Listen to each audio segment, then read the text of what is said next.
Hola a todos y bienvenidos a un nuevo vídeo de estos análisis que estamos haciendo de ese libro de David Rocasolano, Adiós Princesa, en el que ya os he dicho que son unos capítulos muy amplios, pero en el que en un solo capítulo nos cuenta muchas cosas, no como por ejemplo hemos visto en el libro de Jaime Peñafiel, que eran capítulos muy cortitos y que apenas teníamos información. Así que vamos con ese capítulo número 4 que se titula La periodista. Desde muy joven, así comienza este capítulo, Leticia tuvo la clara vocación de ser periodista y cuenta que él, David, iba a ser futbolista, o ese era su sueño, que de hecho en ese entonces no jugaba nada mal e incluso estaba jugando en categorías inferiores del Real Madrid. A Leticia, como ya sabemos, todo le fue bien, incluso en este capítulo cuenta cómo fue ese ascenso entre subidas y bajadas. Y también nos desvela incluso cómo eran algunas relaciones, por ejemplo, Alonso Guerrero, David Tejera, o incluso cómo David se enteró de que estaba saliendo con, en ese entonces, el príncipe de Asturias.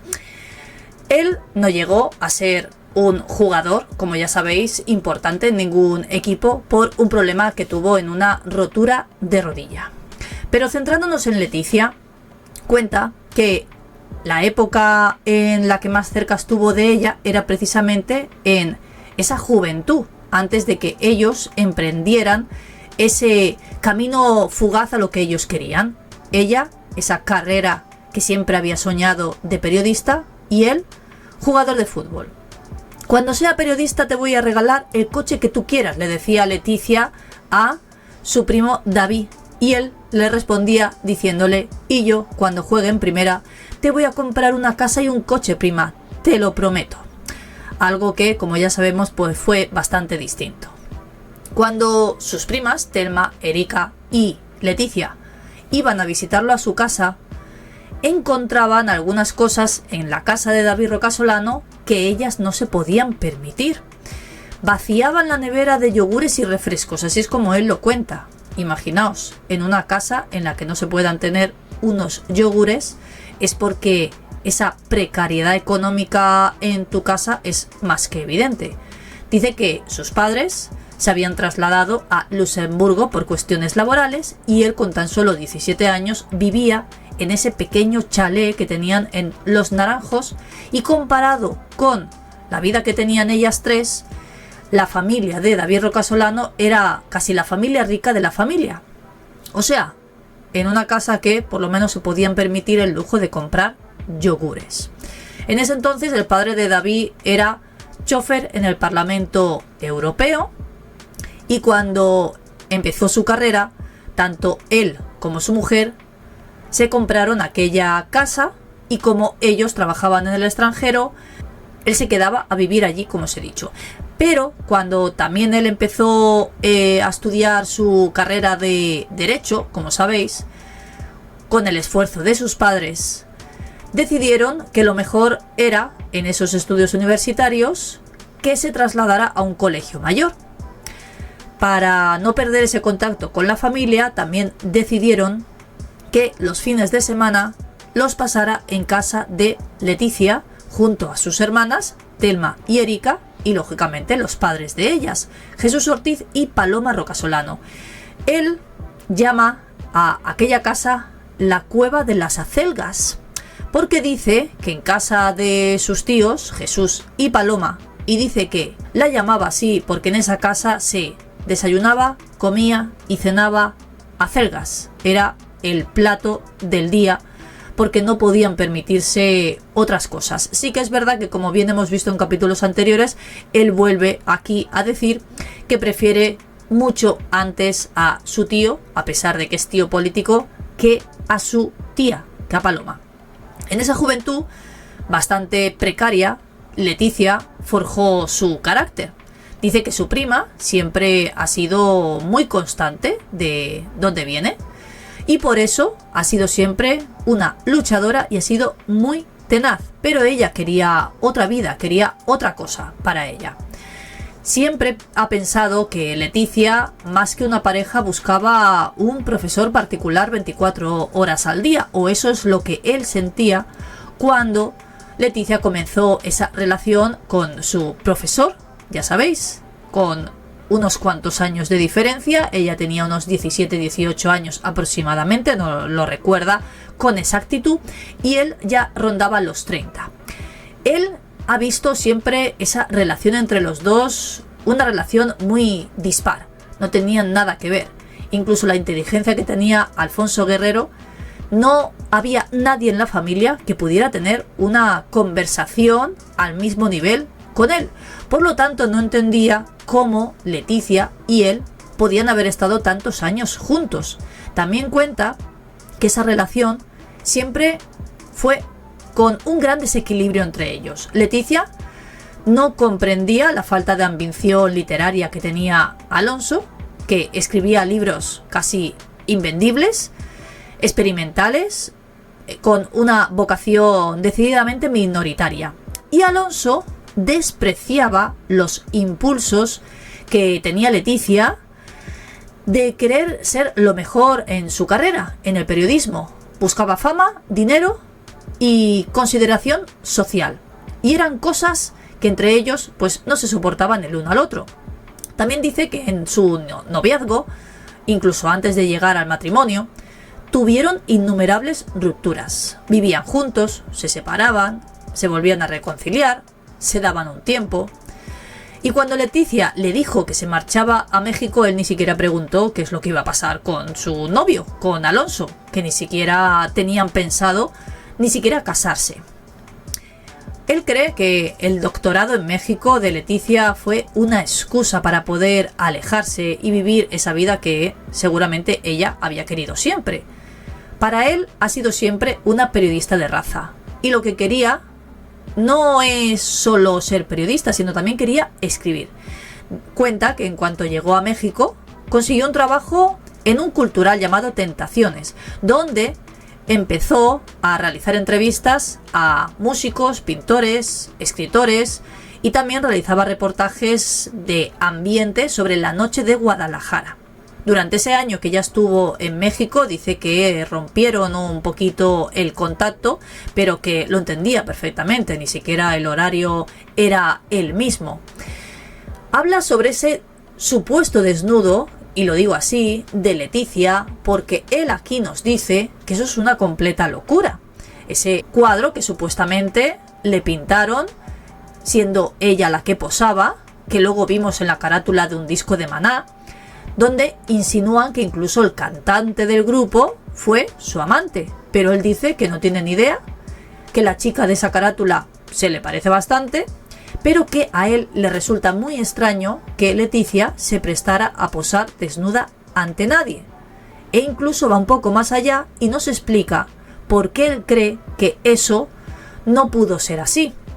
Dice que Leticia siempre ha tenido unos inexplicables complejos físicos que son incompatibles con ese posado en cuestión, porque él explica que si realmente una persona tiene tantísimos complejos, no se pondría ante nadie a que la pintara de esa manera. Así que cree que todos los que dicen que ese posado lo hizo realmente ella, no puede ser así, y que incluso él deja entrever que puede que ni siquiera fuera ella.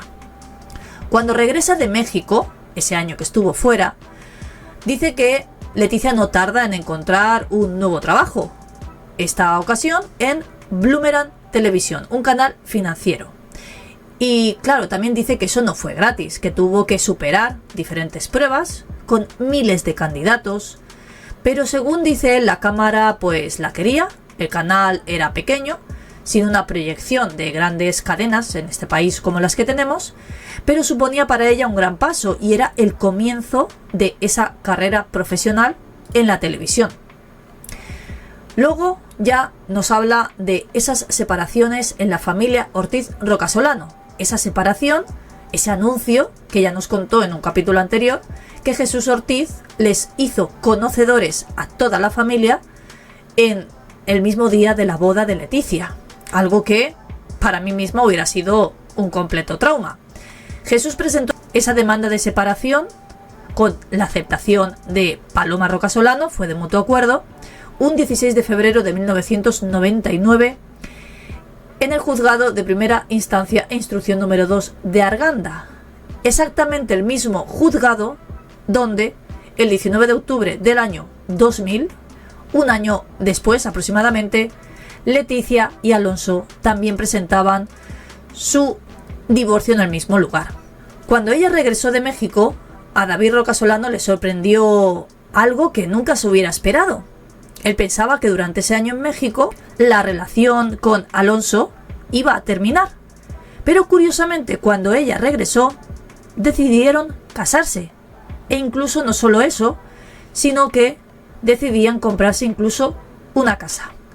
En esa boda, como ya nos ha dicho en un capítulo anterior, es cuando se enteraba toda la familia que Jesús Ortiz decidía separarse de Paloma Roca Solano. Nos cuenta cómo fue ese día. Él fue el que, de alguna manera, les ayudó a que ese divorcio, ese momento en el juzgado, fuera un poco más fácil para los dos. De hecho, fue un divorcio consensuado en el que repartieron lo poco que tenían a partes iguales. Más o menos se repartieron 24.000 euros para cada uno y cuenta cómo fue ese día. Dice que vio a Leticia fría, orgullosa, con la cabeza alta e indestructible, algo que él ya había visto en más ocasiones. Al contrario que Alonso, que dice que era todo lo contrario y que no está hecho de la misma pasta que Leticia. Y entonces Leticia, que salió corriendo, supuestamente por temas laborales, David decidió tomar un café con el que había sido familia hasta ese momento, le pareció lo más oportuno, y le preguntó que cómo lo llevaba. Leticia ha tenido que salir corriendo, ya sabes, cosas del trabajo. A lo que Alonso le dijo: mira, David, prefiero no contarte cómo es tu prima. Todo pasará, el tiempo lo cura todo. Yo creo que Alonso se enteró de esos amigos entrañables que quizá Leticia habría tenido durante ese año en México y quiso hacer borrón y cuenta nueva sin que nadie se enterara lo que había pasado en ese tiempo en que Leticia había estado alejada de él. También cuenta que esos papeles del divorcio, a pesar de que muchos han dicho que incluso puede estar bajo llave para que nadie los tenga porque algo se esconde en esos papeles, dice que nada más lejos de la realidad, que esos papeles han estado siempre al alcance de todos porque en ellos no hay nada que a nadie le pueda interesar, puesto que, como él nos ha contado, fue un divorcio de mutuo acuerdo. Meses antes de esa separación, el entonces director de informativos de la desaparecida CNN, Francisco Basterra, contacta con Leticia y le recomienda que se presente a un casting, porque la cadena estaba buscando, como todos ya sabéis, una cara nueva para sus informativos. A pesar de que Leticia tenía que levantarse extremadamente pronto para empezar muy pronto a trabajar, eso era un gran paso para ella. Lógicamente, y como todos sabemos, decide aceptar y cambia su trabajo a la cadena CNN+. Cuando ella comenzó a trabajar para esa cadena haciendo los telediarios, llamaba todos los días a su primo David Roca Solano para preguntarle cómo estaba, cómo la había visto. Ella siempre decía que había estado muy mal por esas inseguridades que ya nos ha contado su primo que tenía. Es cierto que él siempre había pensado, al igual que creo que muchos, que esos presentadores, no solo en telediario sino en televisión, cobran muchísimo dinero. Incluso nos llega a decir lo que ella cobraba en esa cadena, 32.000 euros anuales brutos, que al principio a Leticia le parecieron bien, pero luego se encontró que le pagaban muy poco por ese trabajo.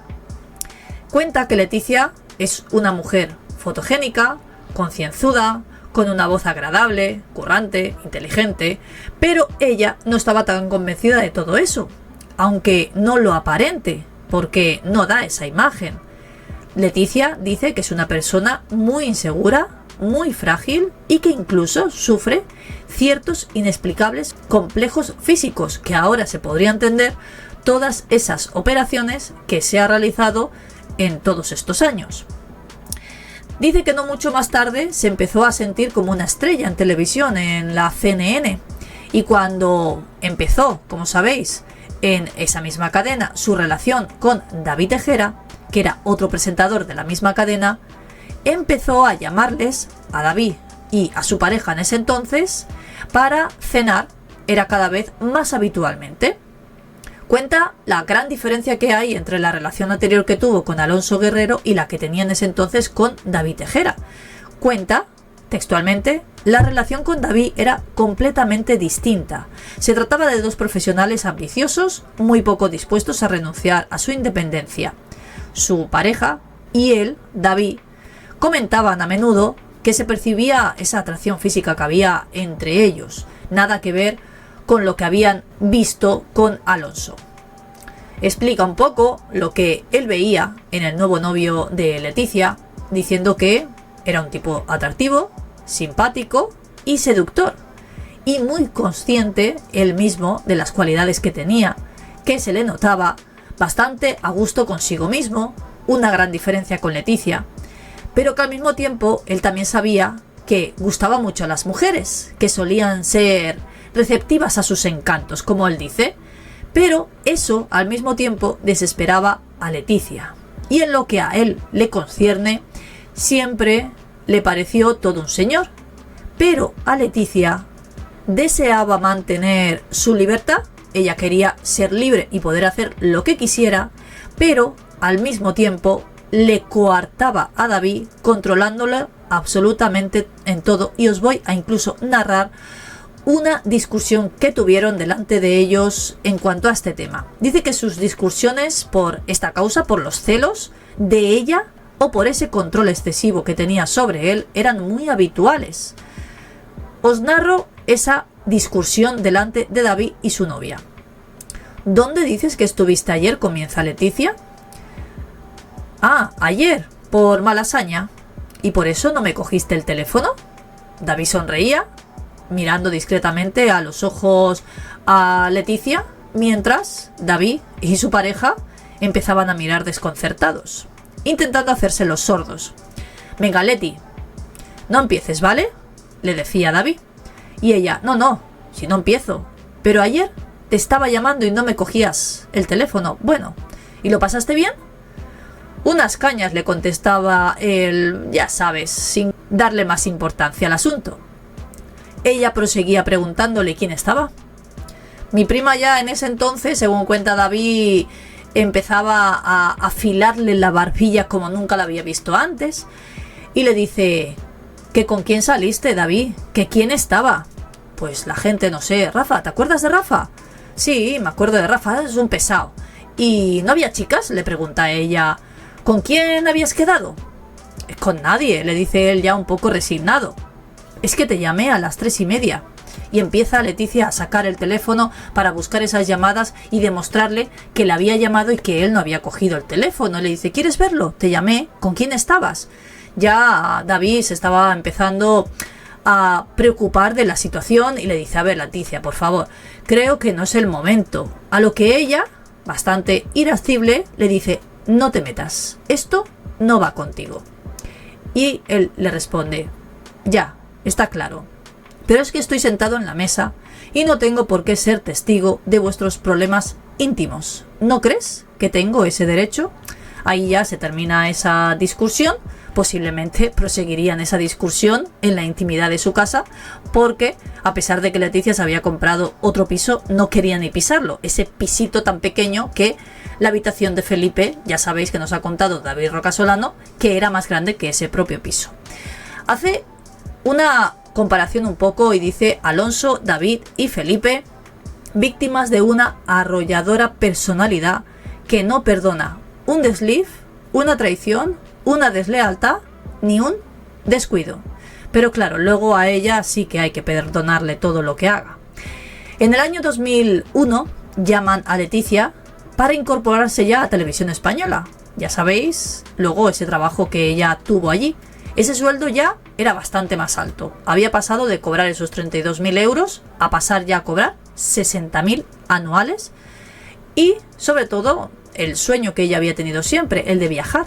El sueño juvenil, además de ser reportera. Y esa relación entre David y ella ya empezaba a hacer aguas. En esa época Leticia empezaba a hablarle a su primo de ese misterioso diplomático llamado Juan, con el que mantenía una relación. Según contaba ella, era una persona importante de quien no podía desvelar su identidad. Y a veces les informaba vagamente de que habían pasado el fin de semana en Nueva York, en Chipre y en lugares que ellos pensaban que era todo mentira. Una mañana cualquiera recibe una nueva llamada de Leticia, que era bastante habitual, y le pregunta si está en el despacho. Le dice que sí, que está allí, y que ella quería preguntarle unas cosas un poco personales. Entonces quedan en el despacho y no va directamente al grano como solía hacer, intenta irse un poco por las ramas, seguramente pensando porque no sabía ni cómo empezar, y le dice: quería contarte algo, pero no quiero que le digas nada a nadie, ¿sabes? Es algo hipotético. Imagina que es algo con una persona muy importante, que es diplomático, no sé, creo que es algo serio, pero verás, supongo que es tan serio que si me casara con él tendría que dejar mi trabajo y me cambiaría la vida totalmente. A lo que él se lleva las manos a la cabeza y le dice: lo de que tendrías que dejar el trabajo no me gusta. Eso, tu trabajo, te ha costado mucho y uno no va y vuelve a su antojo.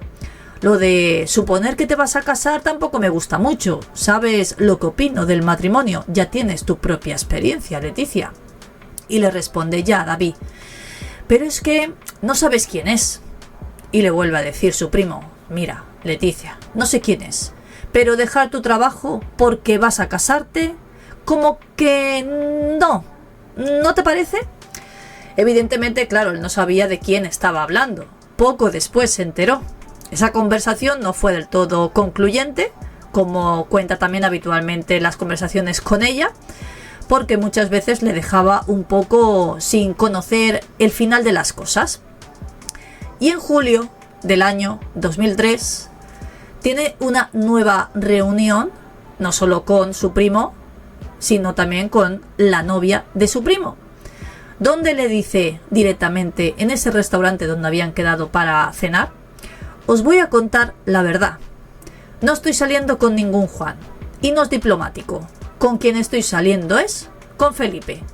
A lo que la novia de David le dice: ¿quién es Felipe? Y entonces ella le contesta: Felipe es el príncipe de Asturias. Empiezan a reírse diciendo que bueno, esto es completamente ilógico, y es más, incluso empiezan a reírse a carcajada limpia.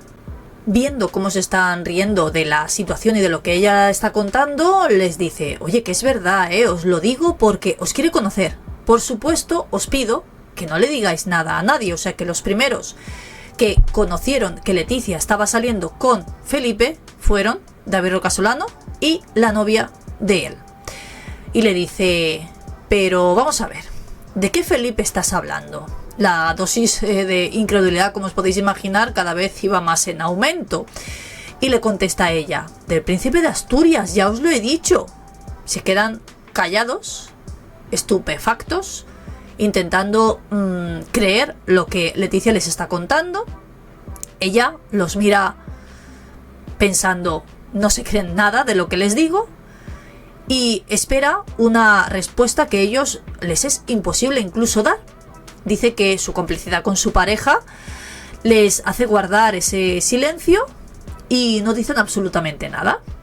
Hasta que, después de unos cuantos minutos de un tenso silencio, le dice: pues no sé, Leticia, espera un rato que digiera incluso la comida que estoy intentando comerme. Se me está atragantando. Empieza a impacientarse como nunca la había visto y le dice: bueno, ¿qué opináis?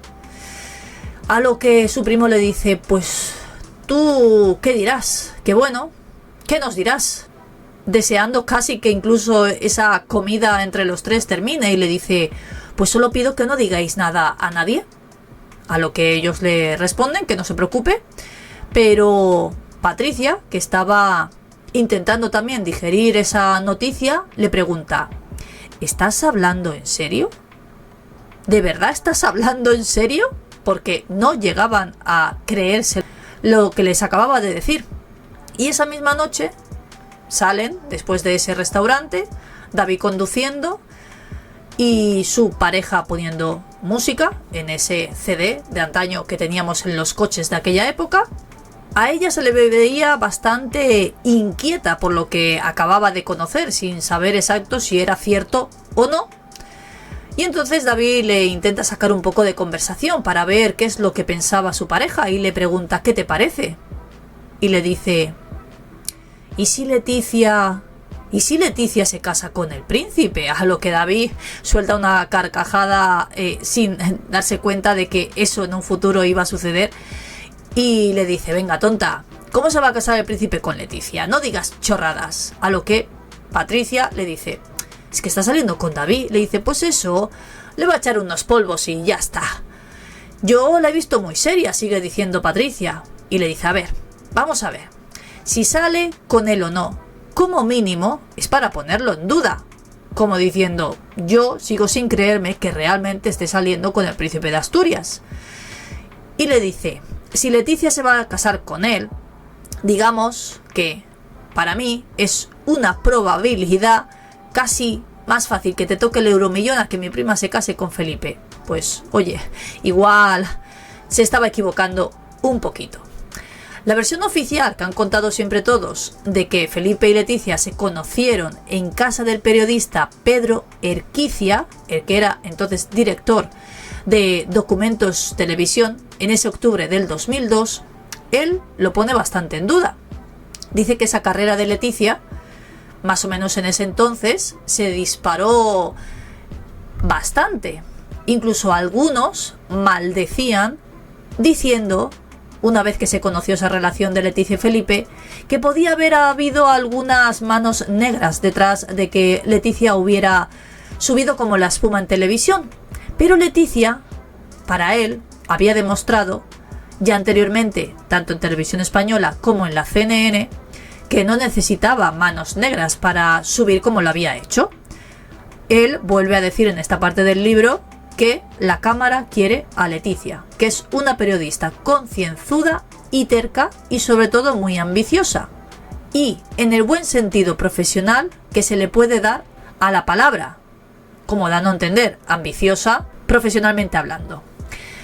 Por los pasillos la apodaban de diferentes maneras. Le llamaban Morticia, Ficticia o la ambición rubia. Una profesión, lógicamente, que es bastante competitiva y no les gustaba ver cómo Leticia, venida de la nada, se estaba haciendo tan importante en la cadena. Nos vamos ya a septiembre del 2003. Leticia ya había dado ese gran salto en la cadena porque había empezado a presentar ese telediario por la noche con el director de los informativos, Alfredo Urdaci, que siempre se ha dicho que eran grandes amigos. Incluso alguno ha dicho en alguna ocasión que podían haber sido más que amigos. A Leticia parece que eso no le gustaba absolutamente nada. E incluso algunos problemas que ella veía en esa presentación de telediarios lo comentaba con su primo David, diciendo que iban a tener problemas, que finalmente algún problema hubo. Llevaba ya algunos meses trabajando con él y estaba bastante asqueada, y así lo explica David, de esa vinculación que le hacían con él.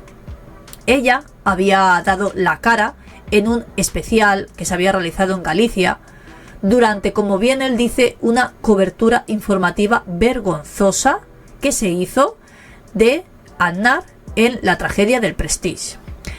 A pesar de que Alfredo Urdaci presumía siempre de su amistad con la prima de David Rocasolano, Leticia Ortiz, él nunca le escuchó hablar bien de el director de los informativos. No había tenido nunca una sola palabra amable sobre él.